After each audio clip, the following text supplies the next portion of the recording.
हमने योग्य व्यक्ति को चुना ही नहीं। आप क्यों नहीं विधायक बन सकते? आप में कैसी कमी है मुझे बताइएगा।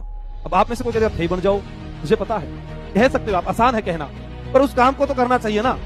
आज एक अंता मांगरोल बारा में एक निर्दलीय प्रत्याशी जिसने भारत की 2 बड़ी पार्टियों की नींद उड़ा रखी। आप हैरान होंगे इस बात को सुनकर कि पूर्व सीएम, वर्तमान सीएम और उनके साथ उसी सरकार की पूर्व सीएम, उप मुख्यमंत्री, बड़े बड़े स्टार प्रचारक उस मैदान में जा रहे हैं। क्या जब सड़कें टूटी थी तब गया वहां पर कोई सड़क हादसे हुए तब गया कोई वहां पर? जब झालावाड़ में बच्चे मरे तब गया कोई? जब धरना प्रदर्शन सही स्मारक पर दिया गया तब गया कोई? पेपर लीक का मामला हुआ तब गया कोई?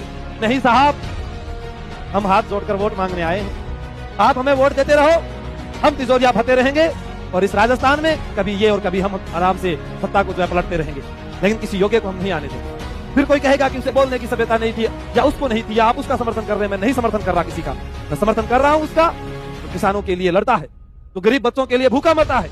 अगर हिम्मत है इन बड़ी पार्टियों के नेताओं की तो इनको जाना चाहिए। एक दिन जाते हैं, बैरिकेड्स लगाए जाते हैं, वज्र पानी छोड़ा जाता है और उसके बाद में भूल जाते हैं कि ये क्या हुआ। यही हो रहा है हमारे राजस्थान में। कोई मांग नहीं उठा रहा।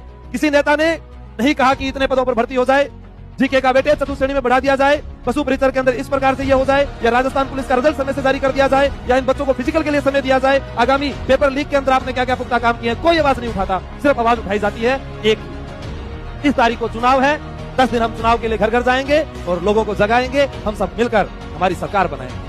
हमें हमारा नेता बनाना है, हमारे क्षेत्र का नेता होना चाहिए, हमारी जाति का सीएम होना चाहिए। यही कारण है कि हम आज भी यही। आज उस बिहार के हालात आप लोग देख लीजिएगा।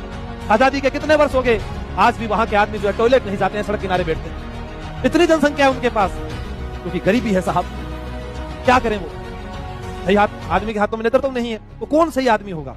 ये तो आपको तय करना है। पढ़े लिखे आप हैं, लेकिन हम क्या करेंगे? हम उस व्यक्ति को तय करेंगे जिसके पास गाड़ियों की लाइन होगी। हम उस व्यक्ति को तय करेंगे जिसके पास जाति का वोट बैंक होगा। हम उस व्यक्ति को तय करेंगे जो क्षेत्रवाद के लिए हमारे साथ आगे आएगा। हम उस व्यक्ति के साथ कभी न्याय नहीं करेंगे जो घर घर आकर हमारी बात सुनता हो, जो घर घर जाकर हमारी आवाज उठाता हो। वैसे ही भर्ती विज्ञापन जो है जब जारी होता है उससे पहले हमने 1-2 बार बात उठाई भी थी कि डीपीसी हो जानी चाहिए, इतने पदों पर भर्ती आनी चाहिए, परीक्षा की तारीख आगे हो जाए, पर उनको टाइम मिले, कुछ तो हो। लेकिन नहीं साहब, हम पढ़ रहे हैं साहब, हमने इतनी फीस दी, हमने इतने 500 हजार रुपए की टेस्ट सीरीज ली, वहां से कोई आवाज नहीं आएगी। आवाज आएगी तो यहीं से आएगी। मतलब जगाने की बात की जाएगी तब नाम ये आ जाएगा कि वो अध्यापक रात को भड़का रहा था बच्चों।